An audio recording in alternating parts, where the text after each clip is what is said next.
बाप्पा, मला तुझी फार आठवण येते रे. तू कधी येणार आमच्या घरी?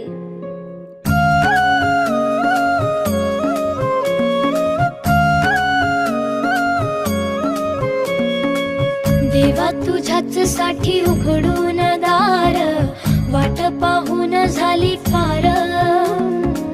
चिंता हरून देवा थकला असणार, दे माझ्या खांद्यावर भार.